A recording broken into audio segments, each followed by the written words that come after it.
আসসালামু আলাইকুম ওয়া রাহমাতুল্লাহি ওয়া বারাকাতুহু। আচ্ছা, একটু ভাবুন তো, রাত তখন গভীর, মক্কার আকাশে কোনো চাঁদ নেই, চারদিক নিকষ কালো অন্ধকারে ঢাকা। আরবের মানুষ ঘুমিয়ে পড়েছে, বাতাসও স্তব্ধ। কিন্তু হঠাৎ করে একজন বৃদ্ধ মানুষ কাবা শরীফের ছাদে দাঁড়িয়ে দেখলেন, পূর্ব দিক থেকে পশ্চিম দিক পর্যন্ত আকাশ জুড়ে এক অলৌকিক আলো ছড়িয়ে পড়ছে। এমন আলো যা তিনি তার জীবনে কোনোদিন দেখেননি। এই আলো কোথা থেকে আসছে, কেনই বা এই রাতে, আর কে এলেন এই পৃথিবীতে যার আগমনে আকাশও সাড়া দিল? আজকের এই ভিডিওতে আমরা সেই অবিশ্বাস্য ঘটনার কথা বলবো, যা ইতিহাসের পাতায় সোনার হরফে লেখা আছে। আমি আপনাকে স্বাগত জানাচ্ছি আপন পথ চ্যানেলে। আজকের বিষয় শেষ নবীর আগমন। নবীজি সাল্লাল্লাহু আলাইহি ওয়াসাল্লামের জন্ম থেকে শৈশব পর্যন্ত এমন কিছু ঘটনা যেগুলো জানলে আপনার বুক ভরে যাবে, চোখ ভিজে যাবে, আর ঈমান আরও শক্ত হয়ে উঠবে। তাহলে শুরু করা যাক। মনোযোগ দিয়ে দেখুন, শেষ পর্যন্ত থাকুন। সময়টা ছিল 570 খ্রিস্টাব্দ। মক্কা শহর তখন ব্যবসার কেন্দ্র হলেও আত্মার দিক থেকে পুরোটাই অন্ধকারে ডুবেছিল। মূর্তি পূজা, রক্তপাত, কন্যা শিশু হত্যা এসব ছিল সেই সময়ের নিত্যদিনের ঘটনা। ইতিহাসে এই সময়কাল বলা হয় আইয়ামে জাহিলিয়াত, অর্থাৎ অজ্ঞতার যুগ। কিন্তু সেই অন্ধকারের মধ্যেও একজন মানুষ ছিলেন যিনি অনুভব করছিলেন কিছু একটা ঘটতে চলেছে, বড় কিছু, অসাধারণ কিছু। তিনি হলেন হযরত আব্দুল মুত্তালিব, আল্লাহর শেষ নবীর দাদা। সেই রাতে তিনি কাবা শরীফের ছাদে দাঁড়িয়েছিলেন। হঠাৎ দেখলেন আকাশের পূর্ব কোণ থেকে এক অপার্থিব আলোর বন্যা ছড়িয়ে পড়ছে। সমগ্র মক্কা, সমগ্র আরব, এমনকি মনে হচ্ছিল পুরো পৃথিবীটাই যেন সেই আলোয় ভেসে যাচ্ছে। এই আলো কোনো তারার আলো নয়, চাঁদের আলো নয়, আগুনের আলো নয়, এটা ছিল এক অলৌকিক নূরের আলো। আব্দুল মুত্তালিব থমকে দাঁড়িয়ে গেলেন। তার বুকের ভেতরে কি হচ্ছে তিনি নিজেও বুঝতে পারছিলেন না। ভয়? না, ভয় নয়, এক অদ্ভুত পবিত্রতার অনুভূতি। কিছুক্ষণের মধ্যেই তিনি অনুভব করলেন মাটি কাঁপছে, হালকা কম্পন। তারপর কাবার ভেতর থেকে একটা বিকট শব্দ। তিনি দৌড়ে নিচে নামলেন। কাবা শরীফের ভেতরে ঢুকে যা দেখলেন তা তাকে স্তব্ধ করে দিল। 360টি মূর্তির মধ্যে বড় বড় মূর্তিগুলো কাত হয়ে পড়ে গেছে। কোনোটি ভেঙে গেছে, কোনোটি টলমল করছে, যেন ওরা নিজেরাই বুঝতে পেরেছে আজ রাতে এমন কেউ পৃথিবীতে এসেছেন যার সামনে এই মূর্তিগুলোর আর কোনো অস্তিত্ব নেই। সুবহানাল্লাহ। কাবার বাইরে বের হয়ে তিনি দেখলেন জমজম কূপের পানি তীব্র বেগে উপরে উঠে আসছে, যেন মাটির নিচ থেকে পানি বলছে আজকের রাত অন্য সব রাতের মতো নয়। এরপর তিনি চোখ ঘোরালেন আর দেখলেন তার নিজের ঘর থেকেই সেই আলো বের হচ্ছে। তিনি ধীরে ধীরে এগিয়ে গেলেন। বুকের ভেতরে ধুকপুক করছে। দরজার পর্দা সরিয়ে ভেতরে ঢুকলেন। আর তখনই তিনি দেখলেন মা আমিনার কোলে শুয়ে আছেন এক ফুটফুটে শিশু, ছোট্ট হাত দুটো বুকের কাছে মুড়ে রাখা, চোখ বন্ধ, চেহারায় এক অলৌকিক সৌন্দর্য। আর সেই শিশুর শরীর থেকে বের হচ্ছে সেই নূর, সেই আলো যা একটু আগে পুরো আকাশ ছেয়ে ফেলেছিল। আব্দুল মুত্তালিব আর দাঁড়িয়ে থাকতে পারলেন না। তার চোখ দিয়ে অশ্রু গড়িয়ে পড়ল। কাঁপা কাঁপা হাতে সেই শিশুকে কোলে তুলে নিলেন। এই সেই আলো, এই সেই শিশু যার আগমনের জন্য এই পৃথিবী যুগের পর যুগ অপেক্ষা করছিল। ইসলামের ইতিহাসে এই মুহূর্তটি অমর হয়ে আছে, কারণ এই শিশুই হলেন সর্বকালের সর্বশ্রেষ্ঠ মানব, হযরত মুহাম্মাদুর রাসূলুল্লাহ সাল্লাল্লাহু আলাইহি ওয়াসাল্লাম। কিন্তু এখানে একটু থামতে হবে, কারণ এই জন্মের ঠিক 2 মাস আগেও একটি মহা ঘটনা ঘটেছিল। সেটা না বললে পুরো ছবিটা অসম্পূর্ণ থেকে যাবে। আব্রাহা, ইয়েমেনের শাসক, শক্তিশালী সেনাবাহিনী, আর তার বাহিনীতে ছিল 13টি বিশাল হাতি।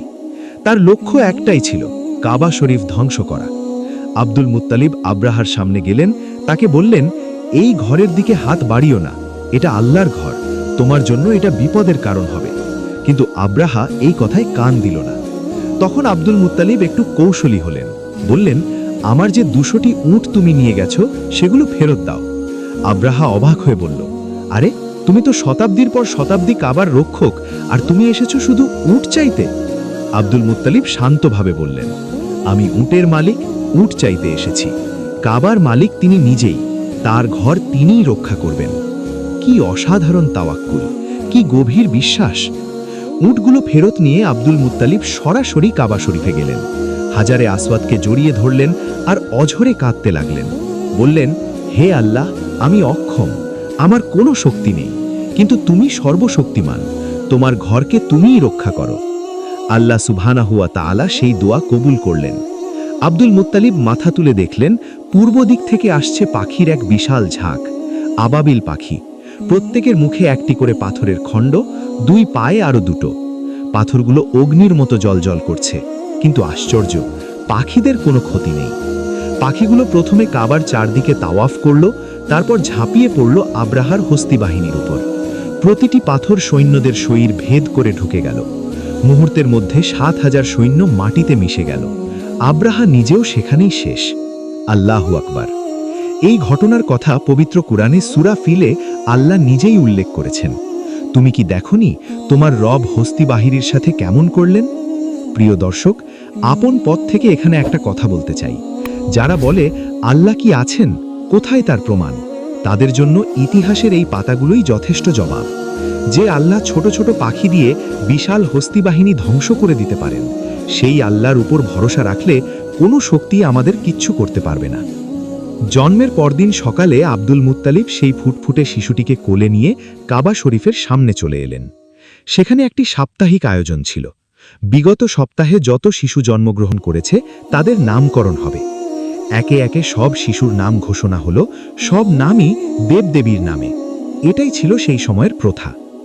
এরপর আব্দুল মুত্তালিব তার কোলের শিশুটিকে সবার সামনে ধরলেন। সেই শিশুর শরীর থেকে নূরের আভা ছড়াচ্ছিল। কাবার দরজার হাতল দুলছিল। সবাই মুগ্ধ হয়ে তাকিয়ে আছে। তখন আব্দুল মুত্তালিব ঘোষণা করলেন, এই শিশুর নাম মুহাম্মদ। সঙ্গে সঙ্গে মানুষের মধ্যে গুঞ্জন শুরু হলো, মুহাম্মদ, এ আবার কেমন নাম? আমাদের দেবতাদের নামে নাম রাখলে না কেন? অনেকে উচ্চস্বরে আপত্তি জানাতে লাগল। তখন এগিয়ে এলেন আবু তালিব। তিনি সবার সামনে দাঁড়িয়ে দৃঢ় কণ্ঠে বললেন, থামো, এই শিশুর নাম চূড়ান্ত হয়ে গেছে। আমার পিতার মুখ দিয়ে যে নাম বের হয়েছে তা নিঃসন্দেহে আল্লাহর তরফ থেকে এসেছে। এটা কেউ পরিবর্তন করতে পারবে না। মানুষ চুপ হয়ে গেল। সেদিন থেকে পৃথিবীর মানচিত্রে লেখা হলো এক অমর নাম, মুহাম্মদ, যার অর্থ যিনি বারবার প্রশংসিত। আর সত্যি, কেয়ামত পর্যন্ত এই নাম প্রশংসিত হতেই থাকবে। প্রিয় দর্শক, একটু অবাক হতে পারেন, কিন্তু এটা সত্যি। শেষ নবীর আগমনের খবর শুধু মুসলমানরা না, ইহুদি পণ্ডিতরাও আগে থেকেই জানতেন। তাদের ধর্মগ্রন্থেও শেষ নবীর আলামত লেখা ছিল। কিন্তু সমস্যা ছিল অন্য জায়গায়। তারা ভেবেছিল শেষ নবী তাদের বংশে আসবেন। কিন্তু যখন জানতে পারলেন শেষ নবী আরবের বানু হাসিম বংশে এসেছেন, তখন তারা ক্রোধে ফেটে গেল। তাদের মধ্যে অনেক জ্যোতিষী ছিলেন। তারা একসাথে বসে আলোচনা করলেন। সেই রাতে আকাশে যে অলৌকিক আলো দেখা গেছে, তাতে স্পষ্ট বোঝা যাচ্ছে শেষ নবী পৃথিবীতে এসে গেছেন এবং তিনি আরবের ঘরে। তখন তারা একটি ভয়ঙ্কর পরিকল্পনা করল। তারা প্রচুর অর্থ খরচ করে তাদের এজেন্টদের মক্কায় পাঠালো। উদ্দেশ্য, নবুয়তের বিশেষ চিহ্ন দেখে শিশু নবীকে খুঁজে বের করা এবং যে কোনোভাবে তাকে নিজেদের দলে নিয়ে যাওয়া। অনেক মহিলাকে টাকা দিয়ে এজেন্ট বানানো হলো। তারা মক্কার প্রতিটি ঘরে ঘরে গিয়ে শিশুদের দেখতে লাগলেন। কিন্তু আল্লাহর হেফাজতে তারা সফল হতে পারেনি। প্রিয় দর্শক, আপন পথ থেকে এখানে একটু থামতে চাই। এটা ভাবুন, যারা আল্লাহর নবীকে থামাতে চেয়েছিল, পরিকল্পনা করেছিল, ষড়যন্ত্র বুনেছিল, তারা আজ ইতিহাসের আস্থা কুড়েছে।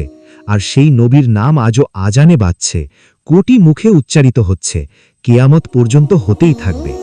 আল্লাহর পরিকল্পনাকে কেউ থামাতে পারে না।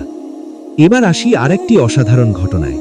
নবীজি সাল্লাল্লাহু আলাইহি ওয়াসাল্লাম জন্মের পর থেকে বেশ কয়েকদিন কোনো মায়ের বুকের দুধ পান করেননি। মা আমিনার বুকে দুধ ছিল না।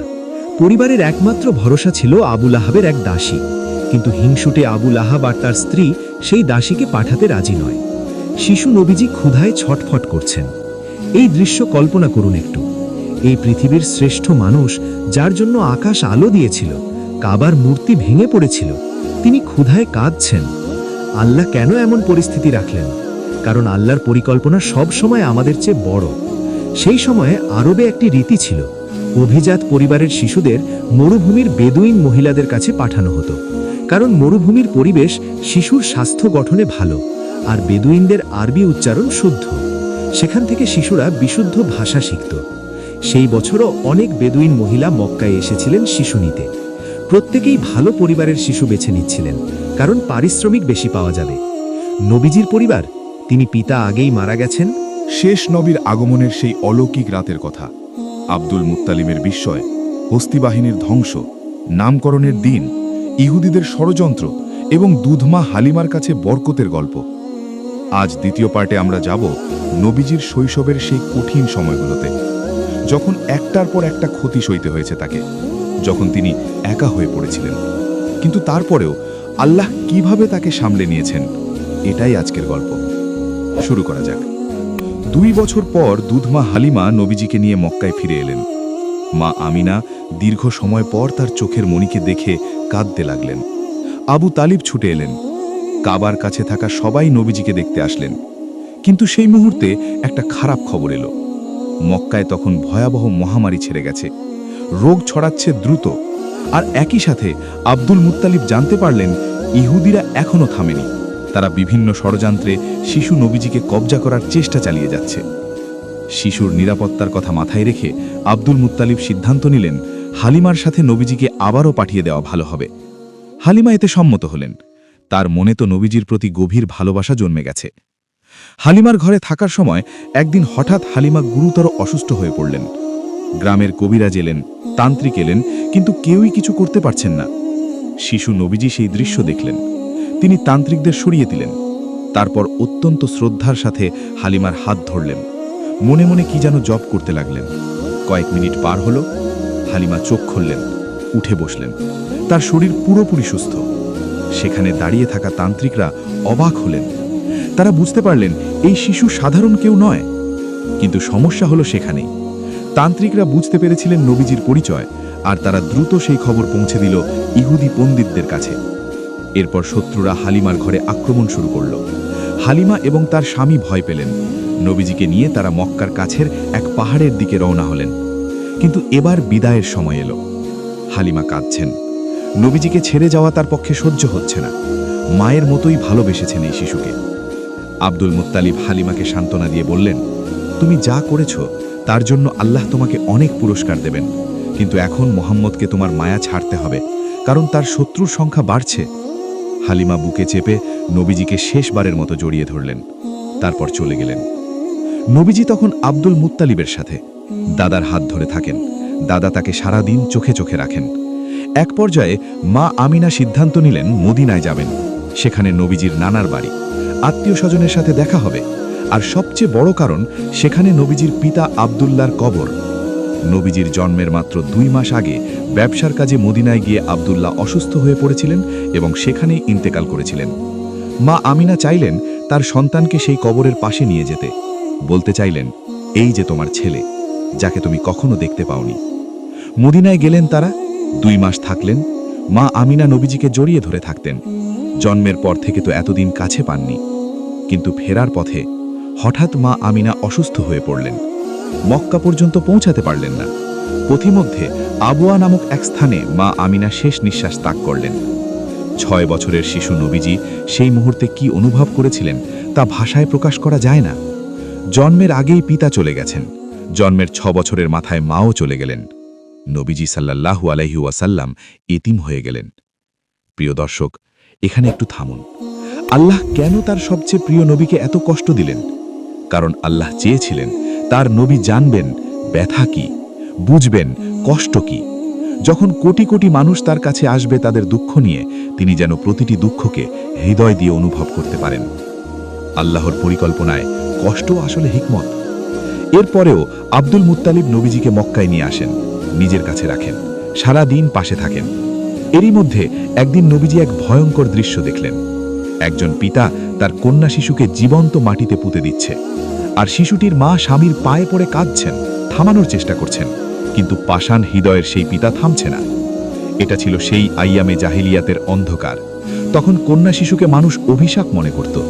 জীবন্ত মাটিতে পুঁতে দেওয়া ছিল সাধারণ ঘটনা। কিন্তু নবীজি এটা দেখে দূরে দাঁড়িয়ে থাকলেন না, দৌড়ে গেলেন। সেই শিশুকে কোলে তুলে নিলেন। পিতা এগিয়ে এলেন, কিন্তু নবীজির মুখের নুরানি আভা দেখে থমকে গেলেন।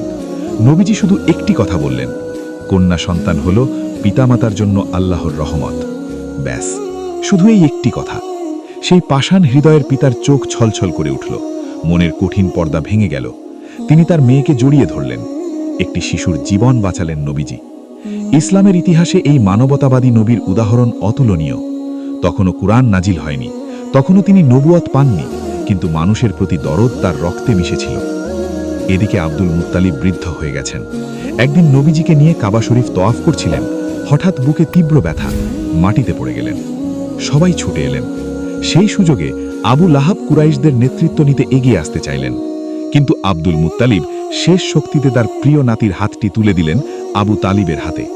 বলে গেলেন, মোহাম্মদকে তুমি দেখবে। পরোক্ষভাবে বোঝা গেল, যার হাতে মোহাম্মদকে দেওয়া হলো সেই হবে কুরাইশদের পরবর্তী নেতা।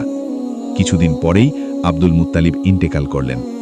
মাত্র ৮ বছর বয়সে নবীজি সাল্লাল্লাহু আলাইহি ওয়াসাল্লাম সব হারালেন। পিতা নেই, মাতা নেই, প্রিয় দাদাও চলে গেলেন। সেই মুহূর্তে আবু তালিব নবীজির সামনে এলেন, তার হাতটি শক্ত করে ধরলেন, বললেন, ভাতিজা, যতদিন আমি বেঁচে আছি তোমার গায়ের একটি লোমও কেউ স্পর্শ করতে পারবে না। এই প্রতিশ্রুতি তিনি আজীবন রেখেছিলেন। নবীজি চাচা আবু তালিবের সাথে থাকতেন, ছাগল চড়াতেন, সংসারের কাজ করতেন। একদিন দেখলেন তার অহংকারী চাচা আবু লাহাব একজন দাসীকে জোর করে বিক্রি করে দিচ্ছেন। সেই দাসীর স্বামী পায়ে পড়ে অনুনয় করছেন, তার স্ত্রী অসুস্থ, তাকে ছেড়ে দাও। আবু লাহাব বললেন, টাকা দে, তাহলে ছেড়ে দেব। ছোট্ট নবীজি সামনে এলেন, আবু লাহাবকে বললেন, চাচা যান, তাকে ছেড়ে দিন, আপনার টাকা আমি দেব। একজন ছোট্ট কিশোর বলছেন, আমি দেব। আবু লাহাব লজ্জায় পড়ে গেলেন, দাসীকে ছেড়ে দিলেন। আর সেই দাসীর নাম ছিল সাফিয়া, যিনি একদিন নবীজিকে প্রথম দুধ পান করিয়েছিলেন। নবীজি তাকে চিনতেন, আর সেই কারণেই হয়তো তাকে রক্ষা করতে এগিয়ে এসেছিলেন। এটাই নবীজির স্বভাব, প্রতিদান নয়, ভালোবাসা থেকে। নবীজির বয়স তখন 12। চাচা আবু তালিব ব্যবসার কাজে প্রতি বছর সিরিয়ায় যেতেন। এবার নবীজি বায়না ধরলেন, তিনিও যাবেন। আবু তালিব মানা করতে পারলেন না। পথে বসরা নামক জায়গায় তারা তাঁবু খাটলালেন। সেখানে একটি গির্জায় ছিলেন একজন খ্রিস্টান পণ্ডিত, রাহেব বাহিরা। তিনি নবীজিকে দেখা মাত্রই বুঝতে পারলেন এই শিশু অন্যরকম। তাদের ধর্মগ্রন্থে শেষ নবীর যে বিবরণ লেখা ছিল, তার সাথে এই শিশুর চেহারা, চালচলন, নুরানি আভা সব মিলে যাচ্ছে। তিনি পুরো কাফেলাকে দাওয়াত করলেন। খাওয়ার পর আবু তালিবের সাথে একান্তে কথা বললেন, এই শিশুকে সিরিয়ায় নিয়ে যেও না, সেখানকার ইহুদিরা তাকে দেখা মাত্র চিনতে পারবে আর তাকে ক্ষতি করার চেষ্টা করবে। আবু তালিব তার কথা শুনলেন, সিরিয়া যাওয়ার পরিকল্পনা বাতিল করলেন, নবীজিকে নিয়ে মক্কার দিকে ফিরে চললেন। ফেরার পথে একটি উপকূলীয় এলাকায় এসে তারা থামলেন। সেখানে দেখলেন একজন মহিলা এবং তার 2টি শিশুকে একটা মূর্তির সাথে শিকল দিয়ে বেঁধে রাখা হয়েছে। কেন? সেই এলাকার জেলে সম্প্রদায় তাদের দেবতার উদ্দেশ্যে এই 3 জনকে বলি দেওয়ার পরিকল্পনা করছে, যাতে দেবতা সন্তুষ্ট হন এবং তারা বেশি মাছ পান। ভাবুন একটু, কি গভীর অন্ধকারে ছিল তখনকার মানুষ। নবীজি সেই দৃশ্য দেখে থাকতে পারলেন না, এগিয়ে গেলেন, শিকল খুলতে লাগলেন। জেলেদের প্রধান তাকে থামাতে চাইলেন, বাধা দিতে এলেন, কিন্তু সেই মুহূর্তে সমুদ্র থেকে একটা বিশাল ঢেউ ছুটে এলো। ঢেউটা এমনভাবে আছড়ে পড়ল যে নবীজি, মহিলা এবং 2 শিশু তারা একেবারে অক্ষত। কিন্তু আক্রমণকারী জেলেরা ঢেউয়ের আঘাতে ছিটকে পড়ল, আর সেই মূর্তিও ভেঙে গুঁড়ো গুঁড়ো হয়ে গেল। এরপর দেখা গেল সমুদ্রের ধারে প্রচুর মাছ এসে জড়ো হয়েছে। জেলেরা বুঝল এই শিশুর সাথে কল্যাণ আছে, মূর্তি ভাঙার পরেও এত মাছ। তারা মাছ ধরতে ব্যস্ত হয়ে গেল। আর এই দৃশ্য দেখলেন রাহেব বাহিরা দূর থেকে। তার বিশ্বাস আরো দৃঢ় হল, এই শিশু নিঃসন্দেহে শেষ নবী। বছরের পর বছর কেটে গেল। আব্দুল মুত্তালিব বৃদ্ধ হয়েছেন, কিন্তু তার মনের মানবতা একটুও কমেনি। একদিন নবীজিকে নিয়ে কাবা শরীফের সামনে দাঁড়িয়ে মক্কার সব মানুষকে ডাক দিলেন। বললেন, হে মানুষেরা, রক্তপাত বন্ধ করো, হিংসা বন্ধ করো, এক সৃষ্টিকর্তার দিকে ফিরে এসো, শান্তিতে বাঁচো।